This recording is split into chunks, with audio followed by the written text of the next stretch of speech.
বছর ঘোরার আগেই গায়েব সুফল বাংলার ভ্রাম্যমাণ গাড়ি, বিপাকে চাষিরা। লক্ষ্য ছিল সঠিক মূল্য দিয়ে চাষিদের কাছে সবজি কিনে ন্যায্য মূল্যে বিক্রি করা। চলতি বছরের শুরুতেই 22শে জানুয়ারি উত্তর এবং দক্ষিণবঙ্গের দুটি জায়গায় শুরু হয়েছিল সুফল বাংলার প্রকল্প। কলকাতার রেড রোড থেকে মুখ্যমন্ত্রী মমতা বন্দ্যোপাধ্যায় দক্ষিণবঙ্গের কাকসায় 8টি সুফল বাংলার ভ্রাম্যমাণ গাড়ির ভার্চুয়ালি উদ্বোধন করেন। কাকসার কৃষক বাজার থেকে সেই 8টি ভ্রাম্যমাণ সুফল বাংলার গাড়ি পৌঁছে যেত কাকসা এবং দুর্গাপুর ফরিদপুর ব্লকের কৃষিজ এলাকায়। সেখানে চাষিদের কাছ থেকে টাটকা সবজি কেনা হতো সঠিক মূল্য দিয়ে। তারপর সেই সবজি বিভিন্ন এলাকায় পৌঁছে যেত সুফল বাংলার স্টলগুলিতেও। কয়েক মাস চাষিরা উপকৃত হয়েছিল, কিন্তু বছর ঘোরার আগেই গায়েব হলো 6টি সুফল বাংলার গাড়ি। ফের কম দামে সবজি বিক্রি করে ক্ষতির মুখে পড়তে হচ্ছে চাষিদের। কাকসার বিদবিহারের চাষি উত্তম ঘোষ বলেন, তাদের এলাকা থেকে কুইন্টাল সবজি পৌঁছে যায় দুর্গাপুর শহরে, কিন্তু এত সবজি প্রায় 20 কিলোমিটার দূরের বাজারে নিয়ে যেতে বহু টাকা ব্যয় হয়ে যায়। সেই জন্য বাধ্য হয়ে কম দামেই ফোরেদের বিক্রি করে দেন। আপনাদের এলাকায় আসে না? আমাদের এলাকায় আসে না।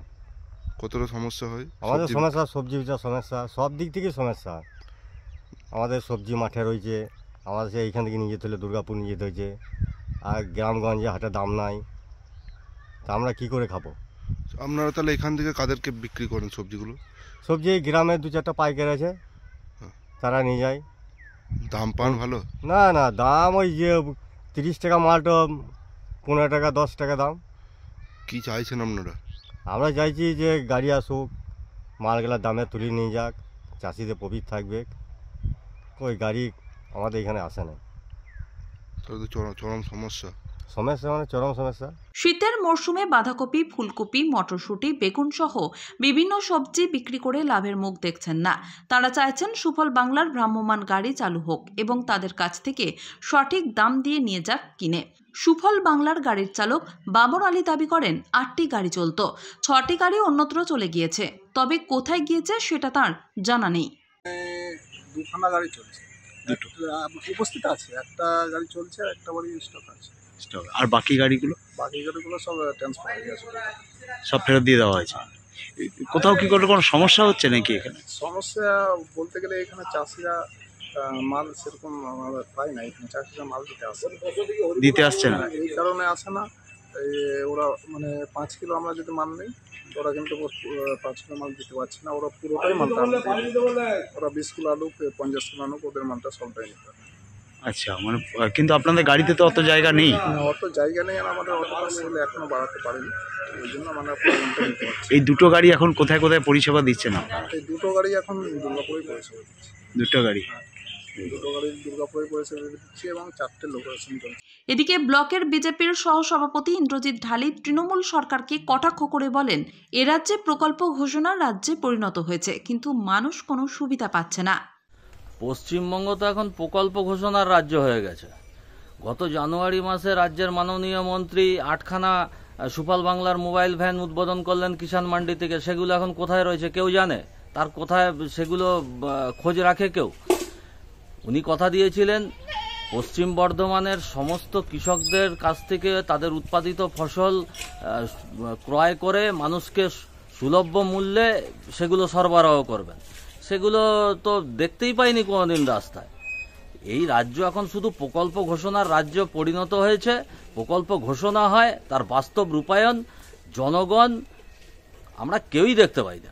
পশ্চিম বর্ধমান জেলার সিপিআইএমের সাধারণ সম্পাদক পঙ্কজ রায় সরকার তৃণমূলকে কটাক্ষ করে বলেন, শুধু প্রচারের আলোয় আসার জন্য প্রকল্পের উদ্বোধন করা হয়, প্রকল্প বন্ধ করে দেয় ফোঁড়েদের সাহায্য করার জন্য।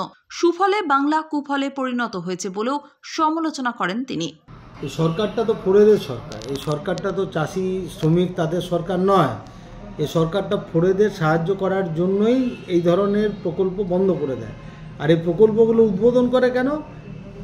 বিভিন্ন পত্রিকায় নিজের মুখ দেখাতে হবে বলে। 8টা গাড়ি চলত, কটা গাড়ি আছে? একটা গাড়ি নাকি আছে শোনা যাচ্ছে। 6টা গাড়ি কোথায় গেল? এই যে মাতৃযান নামে একটা প্রকল্প চালু করেছিল, সে মাতৃযানে হচ্ছে যে গর্ভবতী মহিলাদের যাওয়ার কথা।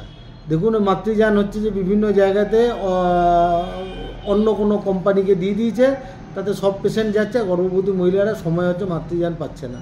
সুফলে বাংলা আসলে কুফলে বাংলায় পরিণত হয়েছে। এই কুফলে বাংলার প্রকল্প দিদিমণি যতদিন থাকবেন এ বাংলা কুফলে ভুগবে। রাজ্যের পঞ্চায়েত, গ্রামোন্নয়ন ও সমবায় মন্ত্রী প্রদীপ মজুমদার বলেন, কী কারণে বন্ধ হয়েছে তিনি খোঁজ নিয়ে দেখবেন। সাময়িক কোনো সমস্যার জন্য বন্ধ হতে পারে, কিন্তু চাষিদের যাতে কোনো রকম সমস্যা না হয় সেদিকে তৎপর রাজ্য কৃষি দপ্তর বলেও তিনি দাবি করেন। সেই গাড়িগুলি যাতে পুনরায় চালু হয়ে যায় সেই ব্যবস্থাও করবেন বলে তিনি আশ্বাস দিয়েছেন। আমি এই প্রথম আপনাদের কাছ থেকে শুনলাম, আপনাদের ধন্যবাদ জানাই এটা আমার নজরে আনার জন্যে। আমি এ নিয়ে অনুসন্ধান করব এবং নিশ্চয়ই আমরা দেখব যাতে চাষিদের কোনো অসুবিধা না হয়।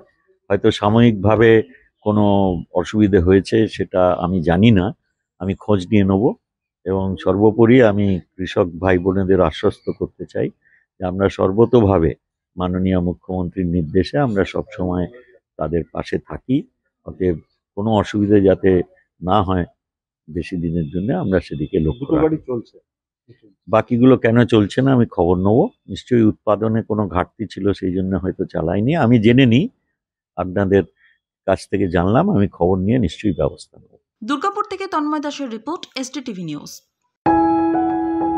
जब जीवन की हो नई शुरुआत तो श्री बालाजी फैशन है आपके साथ। ब्राइडल एथनिक वेयर के लिए आसनसोल में जाना माना नाम श्री बालाजी फैशन। दुल्हन के लिए खूबसूरत रंगों का लहंगा और आकर्षक गाउन, दुल्हन की बहन को खूबसूरत बनाए लहंगा फ्रॉक, दुल्हे के लिए मान्यवर के विविध रंगों वाले sherwani ethnic wear, fashionable main suit से मिले दुल्हे के भाई को नया लुक, वेडिंग और पार्टी के लिए कढ़ाईदार बनारसी और सिल्क साड़ियाँ। तो देर किस बात की, आज ही आए श्री बालाजी फैशन, हर घर की पसंद। GT road, opposite Subhash cinema, Asansol.